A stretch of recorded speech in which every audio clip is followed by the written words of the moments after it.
Today's webinar is the third webinar in the series that we launched in the fall of 2025. It's called the Railroad Reimagined, where we invite different stakeholders for the railway industry to share the experience and provide as a learning opportunity for different participants, such as the railway organizations and service organizations and so forth, and so on and so forth. So with that, I would like to say good afternoon, everyone. Thank you for joining us today.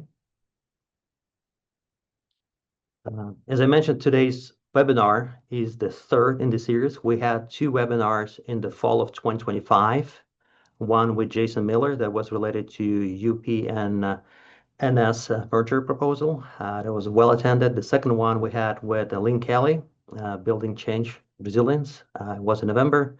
And the third one is today, Owning the Shift, How to Lead When the Ground Moves. This is really exciting. I very much look forward to this session today with Carrie Gonzalez. Carrie is here online, and I will introduce her in a minute, but I wanted to also mention that we have another webinar coming up in April 2026. That will be with another fine gentleman. His name is Tony Hatch, who will be presenting on Wall Street, View from Wall Street, Market Update and the Mergers. Tony Hatch is one of those presenters who also participates in our railway management program each year and provides available information about the market updates in the railway industry. With this, I would like to quickly introduce myself. My name is Val. I'm Director of the Railway Management Program here at the Center for Railway Research and Education at the Michigan State University. And with that, I would like to also introduce our presenter today, Carrie Gonzalez. We have the privilege of learning from the leader who's navigated one of the most complex organizational transformations in the railway industry. I've known Carrie for a little bit more than 2 years now, and I can tell that she's an incredible person. She's the president and CEO of MXV Rail, based out of Pueblo, Colorado, and she brings a rare combination of technical depth, strategic clarity, and human-centered leadership. Her session, Owning the Shift, How to Lead When the Ground Moves, invites us to rethink how to respond to change, not just to follow, but to lead the change, how to manage the team. And she will share her 5 lessons that she learned over the course of going through the change with MXV Rail. With that, it is my pleasure to invite Carrie Gonzalez. Carrie, the floor is yours. Thank you. Perfect. Thank you. Well, we're going to try all kinds of technology things going on right now. So hopefully everything is going to work. I got a new webcam, so that's going to be something new for me. But I think we should be able to see. Yes, are we good now? Val, can you see my screen?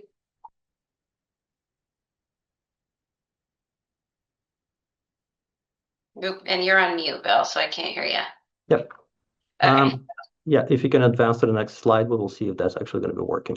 Perfect. Okay. We good? I don't think so. We're still on the previous slide with the introduction. So give me 1 sec. Let me stop sharing my screen. Can you share yours? Yep. I think I can see yours now. All right. You're good? Can we get some thumbs up if you can see these? Yep. Excellent. Thank you very much. Yeah, we figured out the technology. Thank you, Carrie. Perfect. All right. We've managed the hard part, right?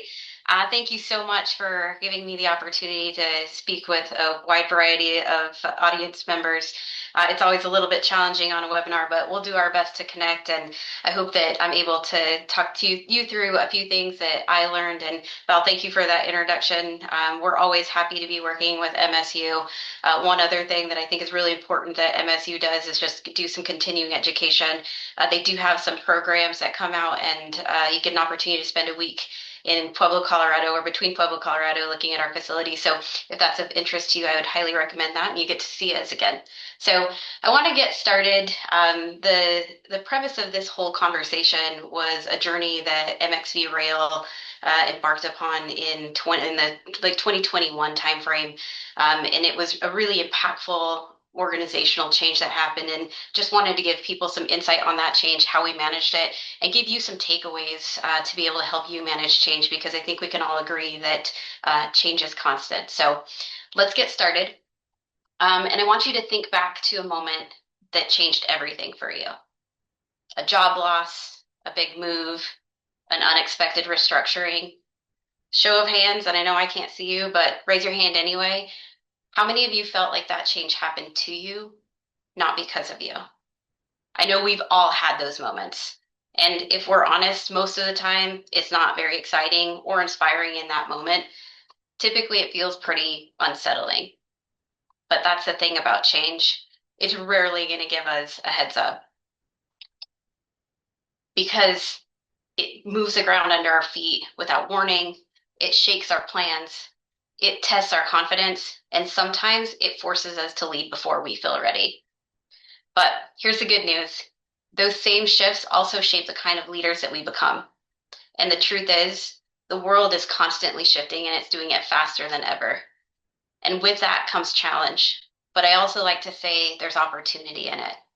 So today, I want to share what I've learned through navigating those moments, leading through them, and eventually learning to embrace them.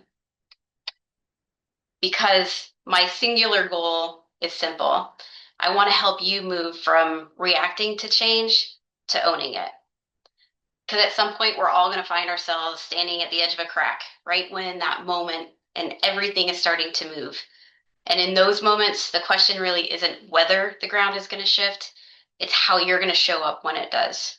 And so for me now, after experiencing what we did in our transformation, when that ground starts to move, I choose to plant my red heels and own the shift, whether I saw it coming or I'm the one who set the change in motion.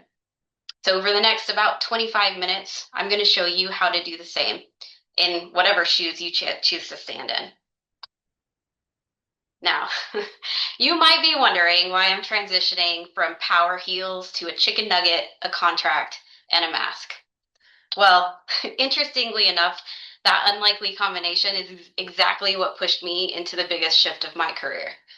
Now, I want you to start thinking back, right? We're going to kind of go back in time right here. So I need you guys to lay back, kind of put your mindset in the past. Let's go back to about March 2021. Like many of you, we were still navigating remote work and trying to imagine what a post-COVID world might look like. At the time, I was a CFO, and we were about 10 months into a wait period for a contract decision from the federal government that was going to determine the fate of our company at a facility we'd operated for over 40 years. It was a Friday afternoon, and I'm driving to Chick-fil-A to pick up food for my kids. And my kids were like, they're always craving Chick-fil-A because they're like the best chicken nuggets on earth. Halfway there, I get a call from a colleague. And so I answered. All I heard was, "Did you see the email?" Clearly, I hadn't because I'm trying to focus on getting to Chick-fil-A. But I could tell that something was wrong. So, when you get that feeling, like my heart was racing, but I calmly responded, I was like, no, what's going on? That's when I learned that the decision had come in and we were not selected for the future contract. In that moment, my heart sank. I had to pull over to the side of the road to process what I heard and gather my thoughts. And I looked at my email and my hands were just shaking as I read through this email because clearly I'd already heard the news, but it was hard to understand it. And that moment is etched in my memory, not because of the loss itself, but because of what came next. There was really no playbook for what we were about to face as a team. But there was one thing that I knew, that losing wasn't an option because there were 300 people relying on me to find a path forward through the oncoming storm. Whew. All right. Now that we've set up all the drama, and before we start celebrating the positive outcome that is MXV Rail today, I want to do a bit more of a rewind because to understand that pivotal moment, you really do need some backstory. For 4 decades, our team managed a federally owned test facility under a public-private partnership. We turned the facility into a global hub for rail research, testing, and training, connecting government, railroads, and industry experts to advance safety and innovation. I'd been with the organization nearly 20 years at that point, starting as an intern. You could see me with my mind stuff all on the left side of the screen here. I was hired in 2002 as a mechanical engineer, and then eventually I was moved kind of throughout the most major departments. And just a few years before that decision that I talked to you about was made, I had stepped into the CFO role. So, in my opinion, at the time, things felt pretty solid. We had strong relationships, the business was stable, the future looked secure. And in many ways, we were pretty comfortable. And I think that that comfort is what made what came next all the more jarring. For us, looking back at it now, the signs were really there. We had a few signals that happened. The first signal happened around 2018. The government had hinted that they were looking at changing how the facility would be leveraged and used to broaden it out into more surface transportation. In the second signal that we saw, probably about 2019, they were talking about for the first time in nearly 20 years, we were notified that the next contract was going to be open to competitive bidding. The third signal was finally when the request for proposal came out, or the RFP. It represented a major departure from the previous contracts. And my first read through of that 70 plus pages left me thinking, man, this isn't written for us. Because of the language and the terms were dramatically different from the contract that we are currently operating under. And that discomfort wasn't just mine. Our entire leadership team felt it too.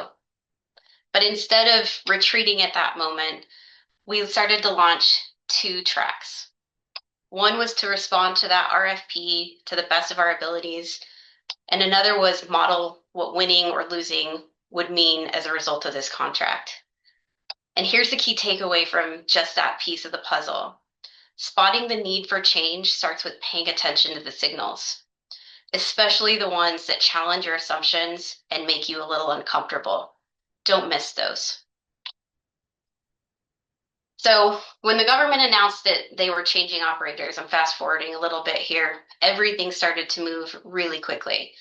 My predecessor retired a month later, and I was asked to step in as interim CEO. And this is right in the middle of the biggest transformation in our history as a company. Thankfully, as I mentioned, our executive team had already started planning for the possibility of not getting the contract. But here's the reality we were facing. We had no physical location to move to. We had 40 years of institutional history to evaluate, and we had 300 people depending on us every day to make the right decisions. The future of our organization depended on our ability to lead with clarity, speed, and conviction. We had to reassure our staff, our board, and the entire rail community that even without the contract, we were still the team they could trust. So before we move on, I do need to give you a little sense of scale because this wasn't just a simple office move.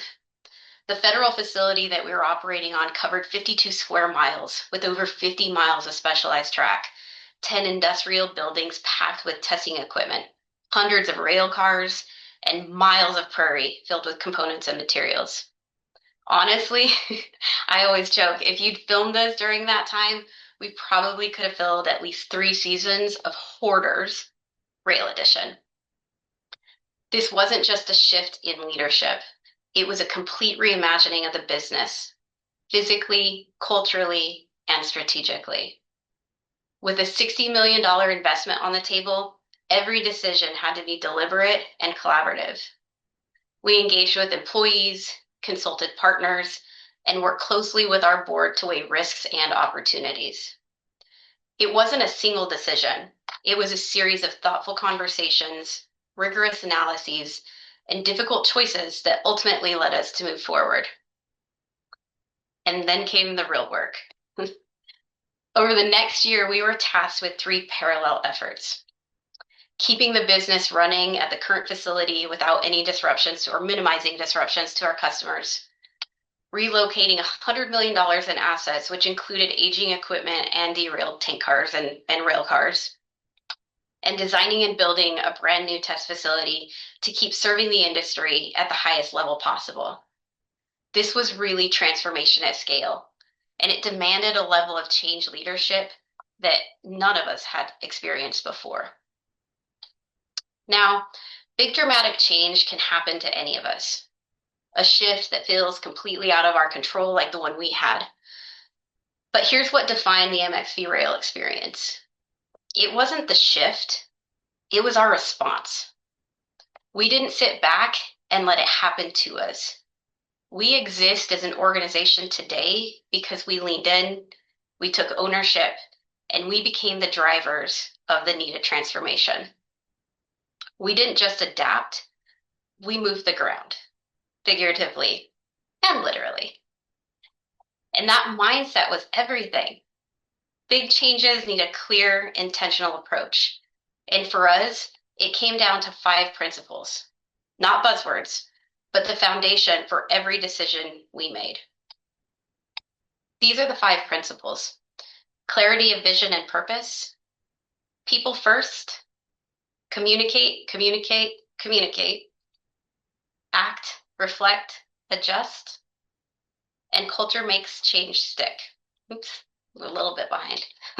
We've got to catch up here. So these principles carried us through one of the most complex transitions in our history, and they still guide how we lead today. So now let's talk about how we put those 5 principles into action. This is where we're going to move from why change matters to how you lead it. Over the rest of our time together, I'm going to share real lessons, hard-earned insights from navigating high-stakes change. And as we go, I'm wanting you and inviting you to think about your own world, at work or at home, and how these principles can help you spot change when change is needed and respond with confidence and lead with purpose. So let's dive in. We're going to start with the first principle, clarity of vision and purpose.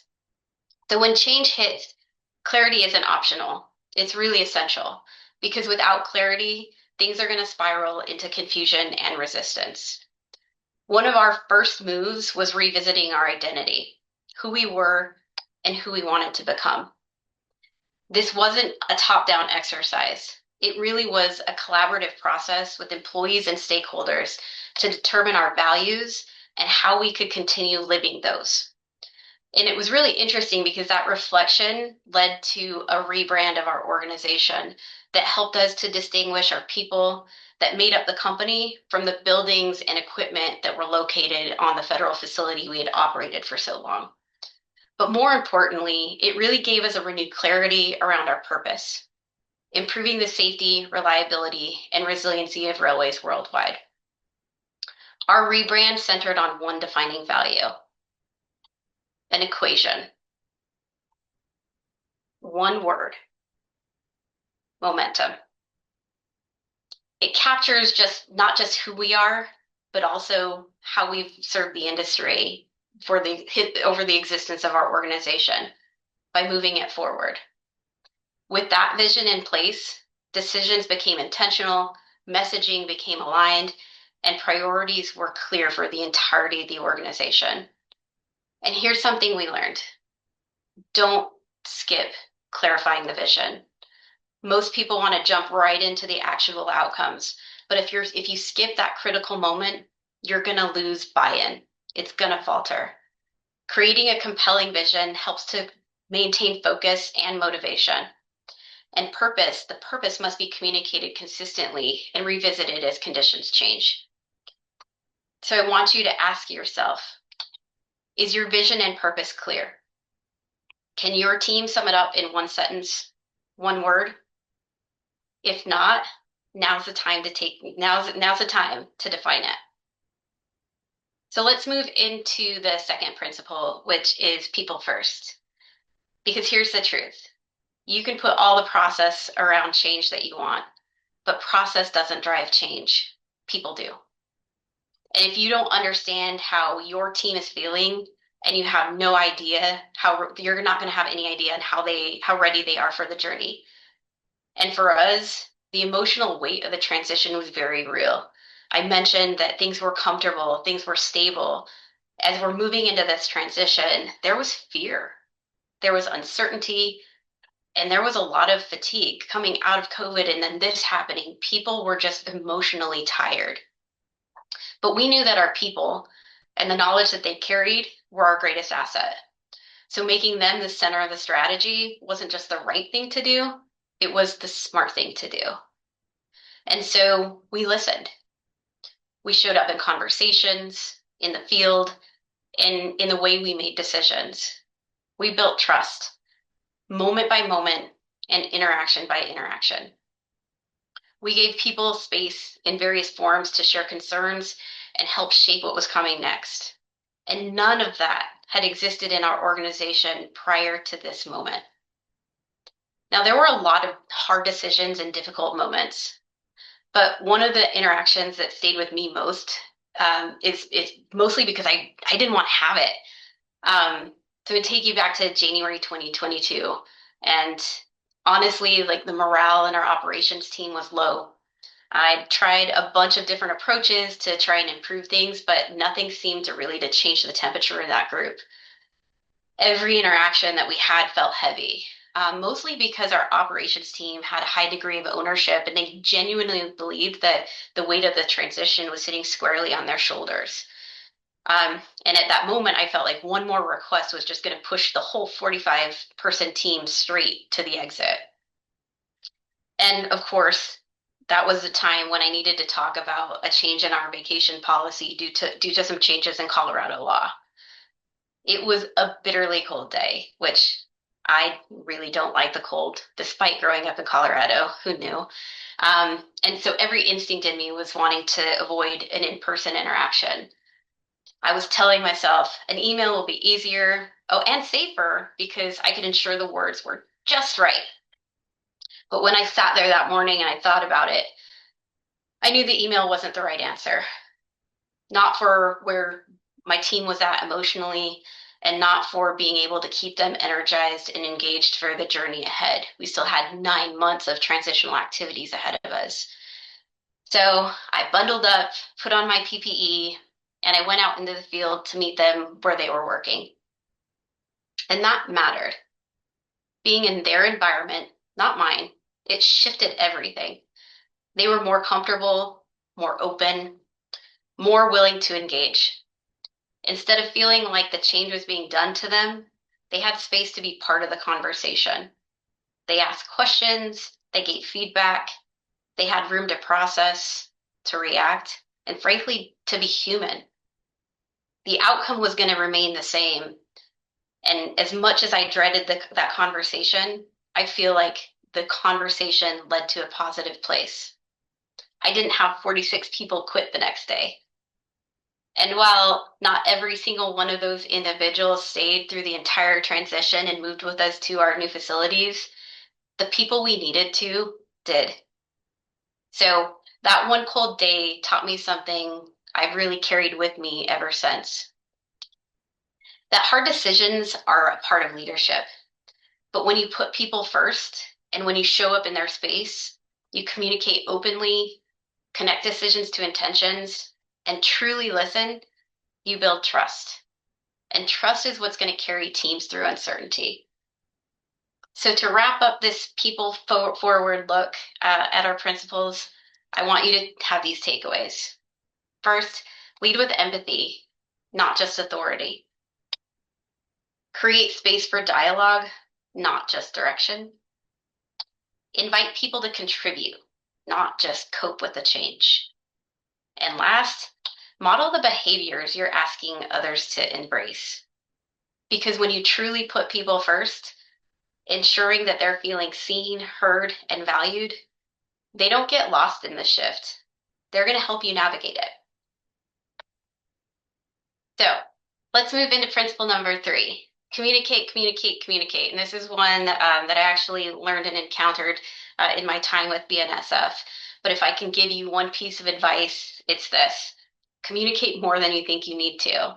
Because when information is missing, I don't know if you've experienced it, but people have a tendency to fill in the gaps, and usually with the worst case scenarios. And I learned this one the hard way.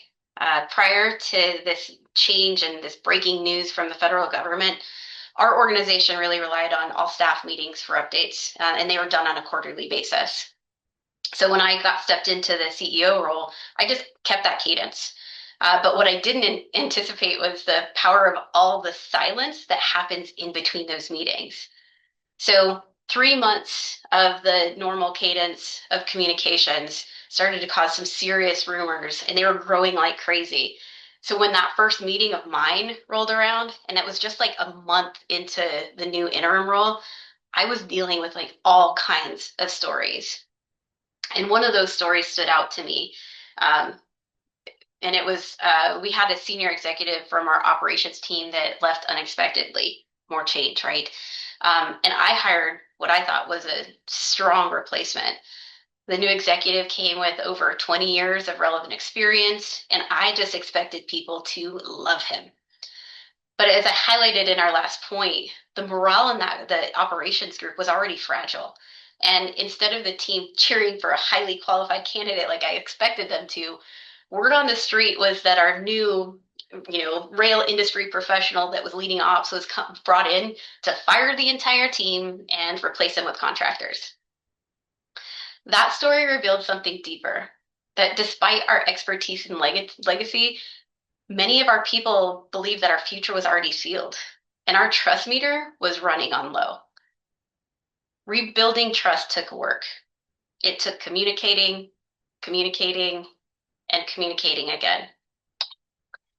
And when we opened up multiple channels and increased the frequency of communication in all forms, and I'm talking emails, town halls, one-on-one, you name it, we did it in an effort to ensure our people felt informed and heard. So as you're considering your change and your communication plan, I want you to keep these points in mind about communication. Over communicating helps to reduce anxiety. And I know that it takes time and it takes effort, but over communicating is going to pay back in spades. Be consistent and transparent in all forms of communication. Make communication two-way, not one-way. Meet people where they're at. Create the space to have those feedback sessions. Encourage tough questions and answer truthfully. And this was one that was super interesting for us because your natural tendency is wanting to dodge the hard questions. My advice to you is don't do that. Invite them. Answer them honestly, even if it's uncomfortable, because that transparency builds trust, and trust really is the currency of change. So before we leave this principle, I want you to ask yourself, is your communication creating clarity, or is it just adding noise? And what rumors might be brewing in the silence? Next up is principle number 4, act, reflect, adjust. And here's the reality.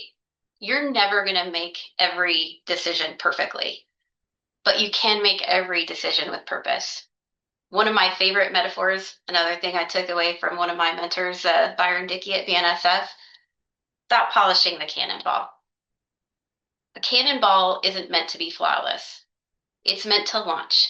So spending too much time perfecting it, it doesn't make it fly any better. It really just delays action. So act with courage, even when you may not have all of the data, because waiting for perfection often means waiting too long. I'll give you an example. Early in our transition, I mentioned things were moving fast. So I had to act and put some things in place. One of those things was a weekly meeting with our transition team to help keep our senior leaders informed on general progress and construction progress. And after a week of sitting through after a few weeks of sitting what felt like an inquisition, I observed that our transition team came walking into those meetings in a defensive posture and walking out feeling dejected. In those meetings, weekly progress was being questioned and redirected. Not because of requirements, though, it was really because of preference. As a result, timelines were slipping, morale was dipping. The meetings were set with good intentions, but the execution was creating a negative outcome. And that's where I had to pause to reflect. In those meetings, we weren't just polishing the cannonball. We had a whole crew standing around the launch pad, each trying to adjust the angle, shine it up, or even suggesting a completely different trajectory. So our well-intentioned oversight was disempowering the very team we trusted to lead the work. So we had to adjust. We shifted the meetings to occur monthly instead of weekly, and we changed the meeting format to focus on high-level decision-making rather than low-level brainstorming. We gave the team space to lead and the clarity on when and how to escalate if problems were being incurred. The result of that, faster progress, renewed energy, and a team that felt trusted, not tested. And what emerged was a clear framework, again, that we're continuing to use today. Act first, learn fast, and adjust with intention. Those 3 steps anchor leadership in motion. And here's what that looks like in practice. When we act, we're launching that unpolished cannonball.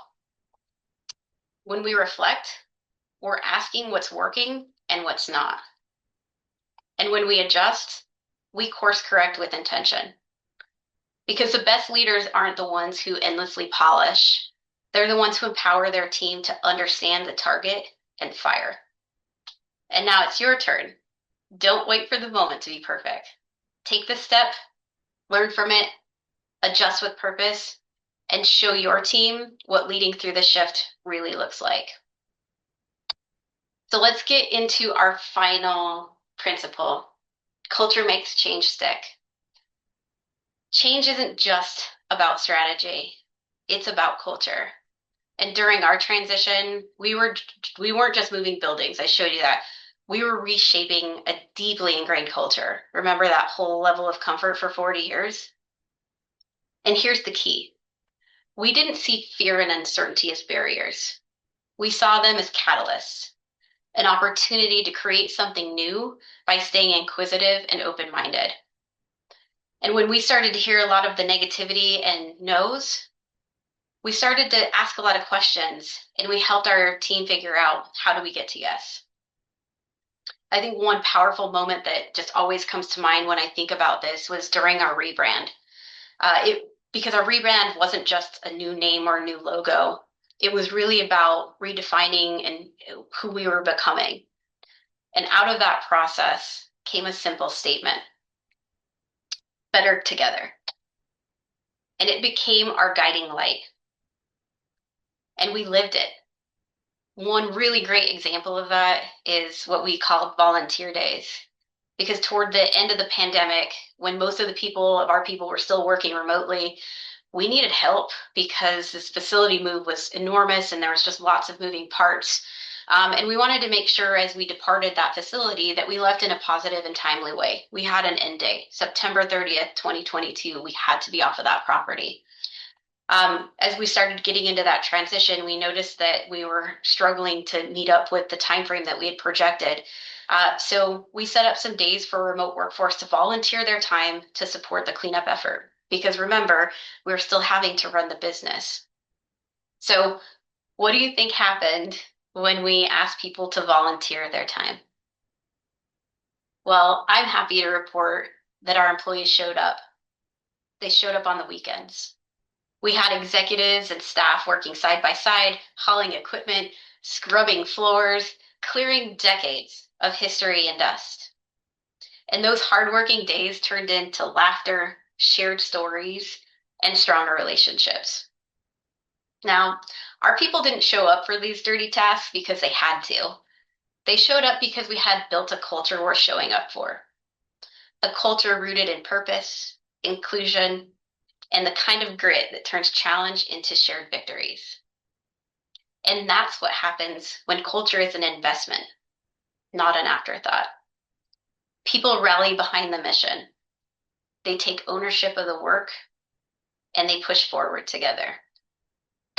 Now, we love those days so much, we branded them. Now, to be fair, we love to brand everything at MXV Rail, but this one is particularly near and dear to my heart because we branded those volunteer days, and we made pit crew t-shirts for every single person that volunteered their time to help with that major cleanup. And I'm happy to say that 3 years later, people are still wearing them proudly. Frankly, I was like looking for pictures one day for this presentation, and I had 3 people say, "Oh, I'm wearing that shirt today." And because we're wearing it, it's just a badge of what we accomplished together. So remember this about culture. Culture isn't a backdrop. It's the engine that makes change stick. Belonging fuels commitment, and that commitment fuels momentum. Real culture is built in the trenches, side by side, doing the hard work together. It's not just words on a wall. And for us, and I think for anybody, better together isn't a tagline, it's really a way of working. So, as we leave this principle, I want you to think of and ask yourself, how are you investing in your culture? And is your culture helping change stick, or is it making it slip? So, reflecting on this experience for me and being able to put this presentation together for you today has really been an experience and a gift. I joke that I'm totally grateful for a little of naivety, like as we were going through that transition, because there was never a moment that I thought we couldn't persevere. Now, that doesn't mean it was easy. There were disappointments and tough decisions, but every small win helped us build towards something stronger. And when that came, when that moment came, it gave me the chills. And so this video that I'm playing for you in the background is not the first train run, but it is one of the train runs at our new facility. Um, and the feeling that I had running our first train just 11 months after our board agreed to help us move facilities, it was unreal. As that locomotive engineer rang the bell at the crossing and the wind is whipping across the prairie. If you visit, as you know, you could kind of see it in this video. That used to be vacant land. And at that moment, I stopped seeing and hearing a train. I just heard the sound of our community of engineers, scientists, instructors, locomotive engineers, track crew, becoming so much more than a company. We'd become a team driving change. We embodied our value and purpose. And at that moment, we were momentum. So that first run wasn't just train on track. It really was proof of what's possible when vision, people, communication, action, and culture come together. So as I close today, I want you to remember that change is inevitable. Disruption is unpredictable, but your response, that's really where leadership lives. And what I've learned through experience, all of this can be applied at any scale. It can be applied at home. It could be applied at work. If you're coaching a team of young individuals, all of these principles matter. So as you embark on your next transformation, I want you to remember that clarity of vision and purpose is going to provide direction when the path ahead is uncertain. Putting people first reinforces that resilience comes from valuing and empowering others. Communicate, communicate, communicate keeps trust alive when silence can fuel fear. Act, reflect, adjust. Encourage us to stop polishing that cannonball, launch, learn, and pivot. And culture makes change stick reminds us that strategy starts the shift, but culture sustains it. So today, again, I'm grateful for the opportunity to share the lessons I learned with you, because if there's one thing that I know for sure, it's this, that when the ground moves, you can own the shift. Thank you so much for your time. Thank you, Carrie. And it's been truly fascinating. I was literally taking the notes and just getting ready for some questions. Um, thank you very much. It's really powerful. It provides a lot of useful tools, really down to earth tools that can be used on a daily basis. So thank you for sharing that experience and the 5 principles. With this, I would like to reshare my screen and continue the webinar. We still have 18 minutes, and I wanted to cover a couple of items, including the poll that will be at the end of the presentation. So just give me 1 second. I will share my screen.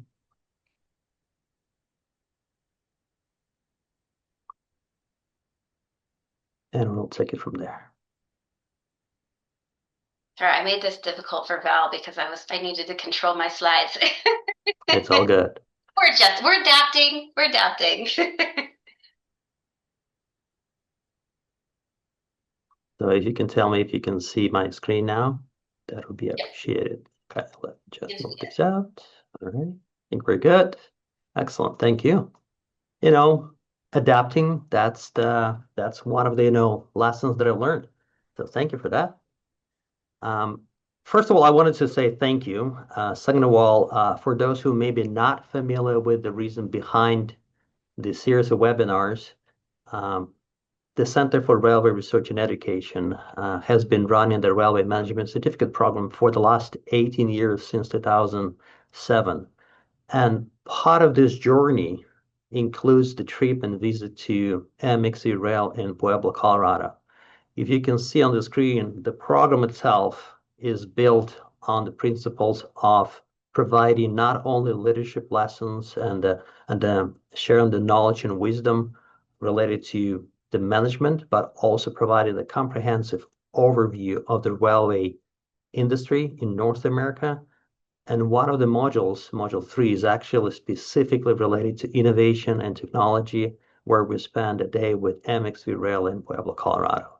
And I also wanted to highlight, for those who may be not familiar with the program, that we are currently accepting new participants for 2026 Railway Management Program. That consists of 4 modules, and we will kick off the first module at the end of April this year. With this, I also wanted to highlight that we are a strong team of Railway Management Certificate Program participants. Last year, we had participants pretty much from all over the place in the US, including Mexico.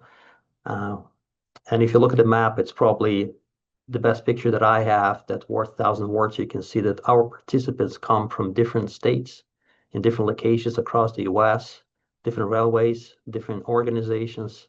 But one thing that unites them is the industry itself, the railway industry.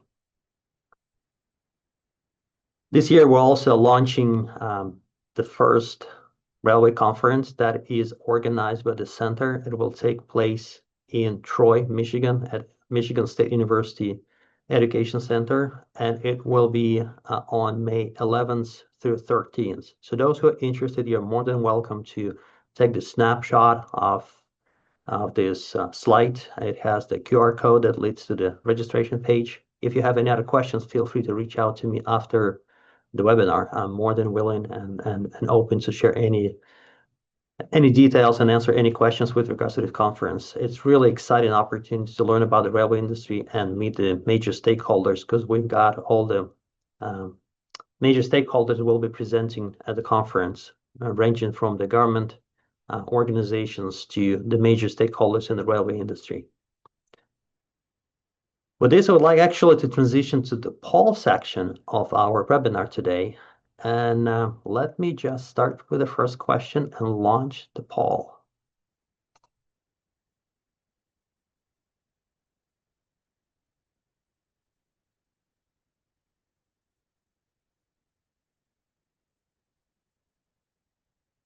So you should see the first question that should pop up on your screen that essentially refers to the 5 principles that Carrie shared today, and asking you what feels the most urgent in your organization right now and why. So feel free to put some quick answers in that poll, and we will read them in a minute.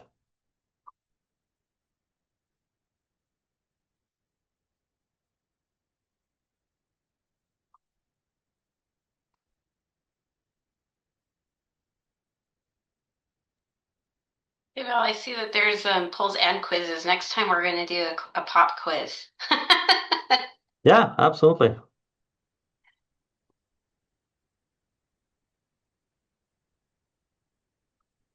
And I see in the chat there was one question about the funding and how that impacted culture. Donald, I see on there.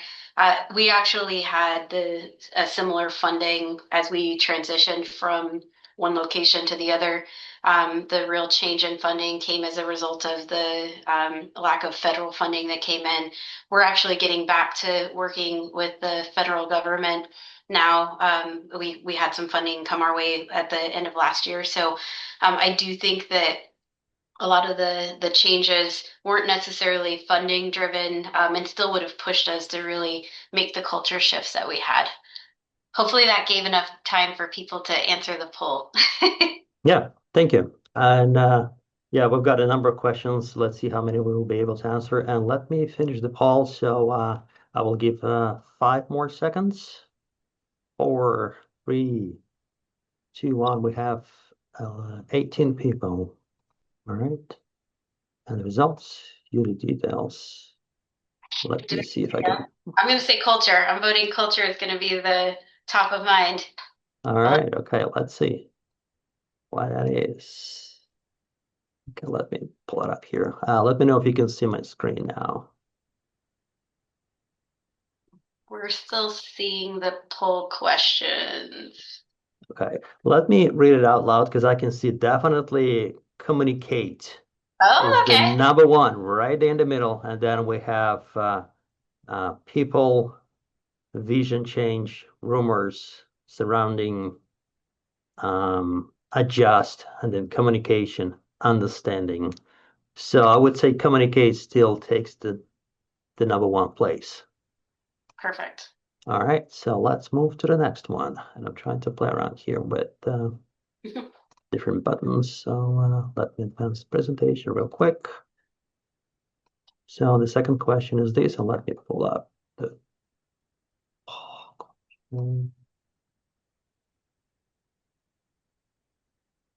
all right. Here's a question number 2. You should see it on your screen now. Yes, we got it. Excellent, thank you. So the question is, what shift or disruption are you currently facing, and how might one of Carrier's approaches help you lead it? While we're waiting for the answers, let's take another question from the Q&A queue. Let me scroll down and see what we have here.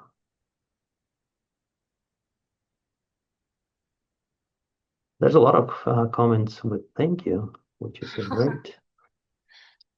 I think I see one on speaking of change, how do you see AI affecting testing and research in the next few years? So how about we Excellent. tackle that one? Sure. I'm going to put you on the spot too and help me tackle it because this is your space as well. But I do think that AI is going to just help us do things more efficiently. I was fortunate enough last year to take a course through MIT talking about AI and how the applications of AI. And I would say that, in particular in the rail industry, we're not one to speed through technology. And I think that's intentional because we are a safety critical type of industry. And so I wouldn't say the world is going to change immediately, but I do think that there's going to be a lot of tools out there and available, and just new ways to look at things that exist in the industry today. So I'm really looking forward to learning more how we can leverage some of the AI technology to improve process and create better efficiencies. I don't think that, in the next 5 years, if I had a crystal ball, that we're going to have robots running the entirety of the rail operation. So I think the key for leaders is to, number one, don't apply AI just without thought or intention. Really select where AI can be meaningful, and whether that's in the back end business process or in a specific operation. You have to take a thoughtful approach to AI because it's not a one size fits all solution. And I think the other piece of it is AI really is an enhancement to people. If we're trying to think of it as a replacement for people, I think you're taking an approach that's going to lead to negative outcomes. So, as you're considering where AI may be applicable in your industry or in your business, really thinking about how it's going to supplement an individual rather than replace them. And there's going to be some replacement, but when you have replacement, there's opportunity for upskilling and changing the way people's jobs look to make them more productive or contribute in different ways. So I would say that's my feedback. I don't know, Val, if you have some. Yeah, absolutely. And I will be really short. Thank you. You've covered a lot of ground here. The one thing that I wanted to highlight, if you look back in time, there was a time when we were transitioning from horses to steam locomotives, and then from steam locomotives to diesel powered, diesel electric locomotives. And every single time there was some sort of fear that that will replace or change the way the things are being done. I think instead of being afraid, we have to embrace the new technology and make sure that we adopt that to the best abilities and to enhance the way we do things rather than just be afraid of that one or try to prohibit AI. I think there is no way back in terms of innovation and technology, and we just have to embrace and adapt to the reality. So that would be my takeaway. Um, and with this, I said we've got 9 answers. I will end the poll. Uh, count five, four, three, two, one, and end in the poll.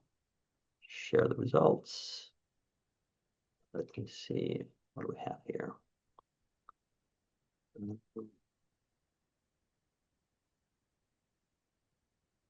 I don't know if you can see my screen. Probably you still don't. Um, but essentially, if we look at the shift or disruption that is currently you are facing, I see that most of the answers are about communication. Communicate, adjust, and then act. So these are the results of the question number 2, Paul. And let's move to the last question for today. And that will be question number 3. Let me launch that.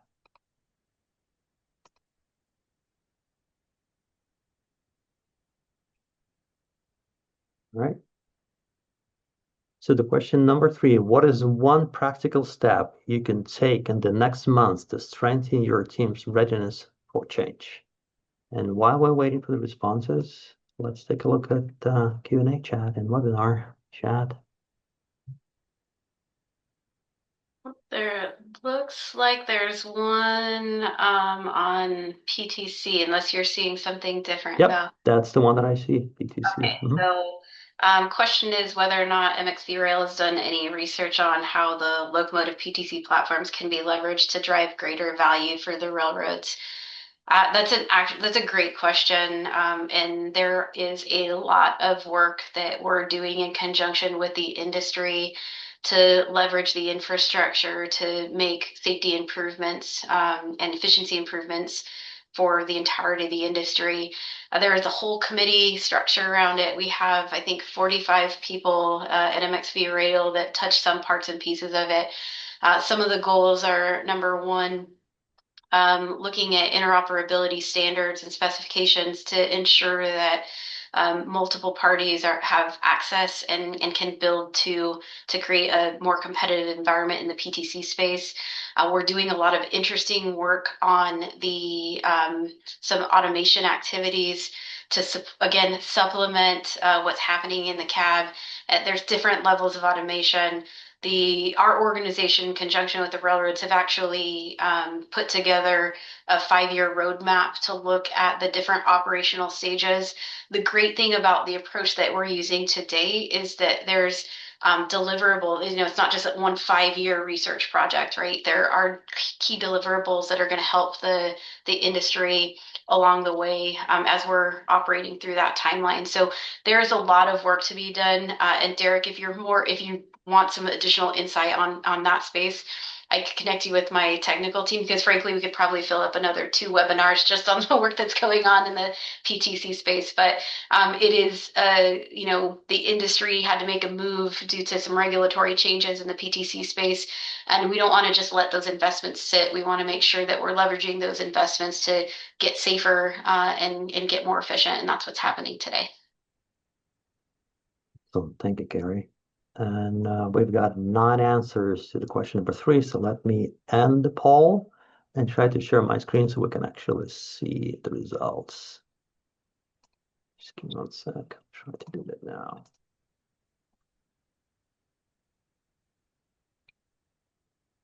All right. Okay. So I'm ending the poll. We've got 9 answers, actually 10. Thank you for somebody who just did that. Beauty details. Oh, So I see the can corner you of it over there. There can it you is. can you see it now? Here we go. There it is. So I will repeat the question. What is one practical step you can take in the next month to strengthen your team's readiness for change? And I definitely can see the two that stand out, people and the change itself. So embrace the change. And definitely people is one of the core values in them and the goals and the Perfect. priorities. So, and then definitely comes readiness, team, sharing information, communication. So right there, I think that's an indication, a powerful presentation, the lesson that we've all learned today. So thank you for that. I really appreciate for your participation.